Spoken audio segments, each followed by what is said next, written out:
매일 먹는 밥을 바꾸면 인생이 바뀐다는 말을 들어보셨습니까?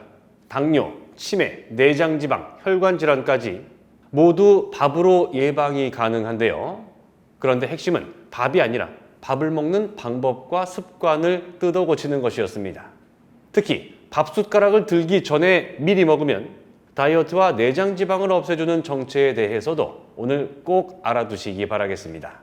그 전에 오늘 엄마가 좋냐, 아빠가 좋냐만큼 중요한 사안을 다뤄야 할 텐데요.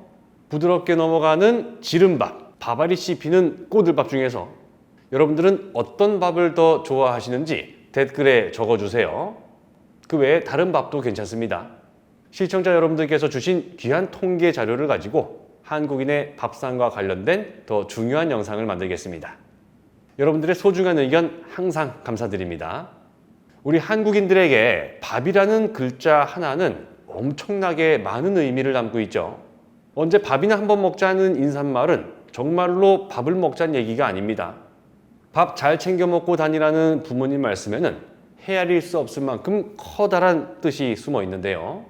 매일 먹는 밥을 어떻게 챙겨 먹느냐에 따라 건강이 뒤바뀌는 것도 너무 당연하죠. 그런데 한국인들의 밥 먹는 습관에서 세 가지 특징이 있었습니다. 첫 번째로 혈당 스파이크를 40%나 줄이는 식사법이 있었습니다. 너무나 건강한 밥과 반찬도 잘못 먹으면 독이 될 수도 있습니다. 두 번째는 잡곡밥을 어떻게 섞어 먹을지 제일 쉽고 간단한 답을 알려드릴 겁니다. 흰 밥을 그냥 먹어서도 안 되고 무턱대고 잡곡을 넣어서도 안 되는데요. 절대 복잡한 문제가 아니었습니다.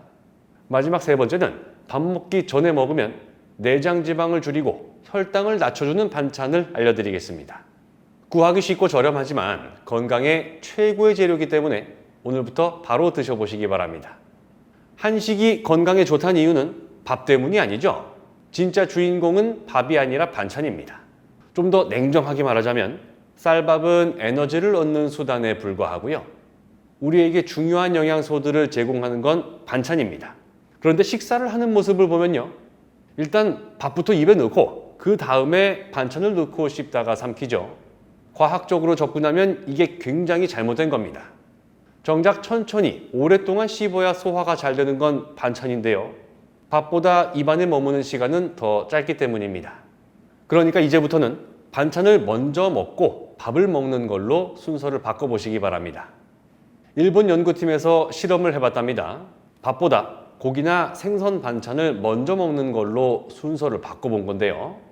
밥 먹는 순서를 바꾼 것만으로도 혈당 상승폭이 최대 40%나 낮은 걸로 나왔습니다. 미국 코넬대 연구에서는 밥 먹는 순서를 바꿨을 때 과식을 막아준다는 결과도 주목을 받았는데요.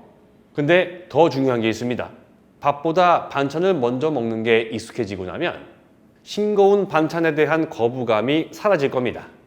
짜게 먹는 식습관도 없앨 수 있고 자연스럽게 밥을 줄이면서 반찬을 많이 먹게 되는데요. 밥부터 먹었을 때 한번 생각해 보세요. 맨밥을 일단 입에 넣죠. 짠 반찬으로 입 안에서 간을 맞춥니다. 그러다가 이 정도면 됐구나 싶을 때 삼키셨을 거예요. 식사의 중심이 밥이 되는 안 좋은 습관입니다. 근데 반찬부터 드시면 어떻습니까? 반찬이 싱거우면 밥을 덜 먹게 됩니다.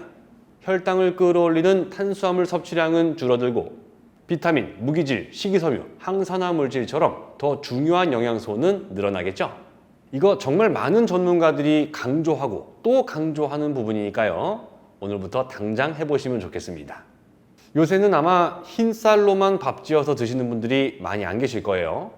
검은 콩, 검은 쌀, 수수, 현미처럼 잡곡 넣고 드시는 게 좋은데요. 근데 혹시 여러분들 중에서 마치 1년 12달이 정월대보름인 것처럼 오곡밥을 삼시세끼 매일 드시는 분들 계십니까? 그거 별로 좋은 방법이 아니라고 합니다. 잡곡을 너무 많이 넣으면 오히려 건강에 안 좋기 때문인데요. 잡곡은 쌀보다 식이섬유가 훨씬 더 많습니다.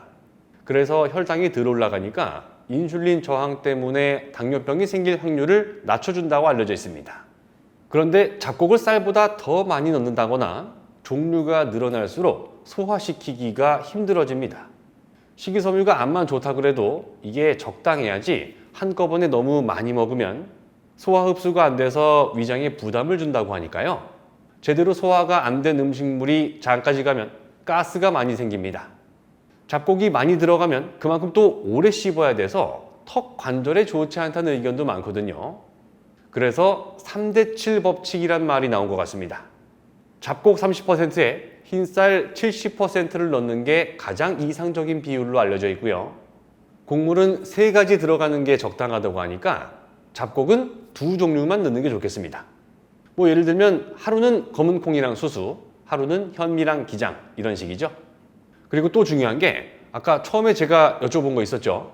진밥과 된밥 중에 뭐가 좋냐는 건데요. 제가 부모님 댁 갈 때마다 자주 느낍니다.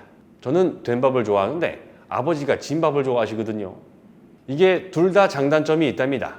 진밥은 오래 씹을 필요가 없어서 소화에 부담이 적을 수 있지만 그 생각 때문에 오히려 대충 씹어 삼켜서 위장에 부담을 주고 밥을 빨리 먹게 된다는 겁니다.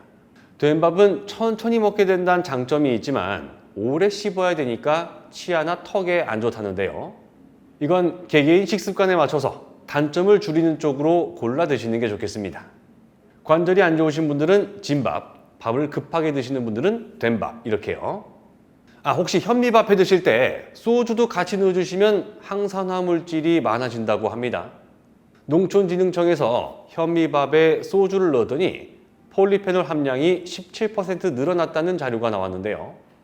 현미에 들어있는 폴리페놀 성분이 잘 우러나서 총 함량이 높아진답니다. 식감도 더 좋아져서 드시기 편해진다고 하거든요. 쌀 한 컵당 소주 한 잔입니다. 알코올은 80도 밑에서 기체로 바뀌어서 다 날아가니까요. 취하면 어떡하나, 나는 술을 입에 못 대는데 이런 걱정은 아예 안 하셔도 되겠죠. 마지막으로 하나만 더 말씀드리는데요. 외국에서는 밥 먹기 전에 에피타이저라고 해서 뭐 이렇게 순서를 갖춰서 먹는 문화가 있는데 우리는 그냥 한 상에 쫙 펼쳐놓고 푸짐하게 먹죠. 근데 밥 숟가락을 들어 올리기 전에 오이나 양배추를 먼저 드시면 정말 좋습니다. 오이랑 양배추는 3가지 공통점이 있는데요. 일단 둘 다 수분이 많습니다. 오이는 95%, 양배추는 90%가 수분이거든요. 그리고 식이섬유도 많아서 과식을 막고 혈당도 덜 올리고 변비 예방에 장내 미생물 건강에도 도움을 주는데요. 거기다가 둘 다 소화에 도움을 주는 성분이 들어있어서 식사 전에 드시기에 정말 좋은 건강 채소입니다. 식사를 하시기에 앞서서 오이는 한 번에 손가락 하나 정도, 양배추는 채로 썰어서 주먹만큼 드시면 좋을 텐데요. 너무 많이 먹으면 속이 더부룩해져서 그렇습니다. 밥 먹기 전에 오이나 양배추를 먹는 이유가 이걸로 배를 채우겠다는 게 아니거든요. 운동하기 전에 스트레칭 하면서 준비 운동을 하는 것처럼 본격적인 식사를 하기 전에 우리 몸에 신호를 보내주는 셈입니다. 지방이 쌓이지 않도록, 혈당이 너무 오르지 않도록, 과식을 하지 않도록 말이죠. 그러면 식사 전에 물을 마시는 건 어떨까요? 평소 소화 능력에 문제가 없는 분들은 도움이 될 수도 있겠습니다. 밥 먹기 30분 전에 물 500ml를 마시면 살이 빠지더라는 실험 결과가 있었는데요. 예민하신 분들은 소화액이 묽어져서 방해가 될 수도 있으니까요. 이건 전문가들 사이에서도 의견이 분분하니까 체질에 따라서 조금씩 마셔보는 방법이 좋겠습니다. 오늘 영상은 정말 중요한 내용이었습니다. 한국인의 주식인 밥을 더 건강하게 먹는 획기적인 방법. 특히 밥보다 반찬을 먼저 먹는 습관만큼은 꼭 도전해 보시기를 바라겠습니다. 영상 끝까지 시청해 주셔서 정말 감사드리고요. 부디 여러분들께서 앞으로 맞이하시는 모든 날들이 건강한 하루하루가 되시기를 진심으로 바라겠습니다. 고맙습니다.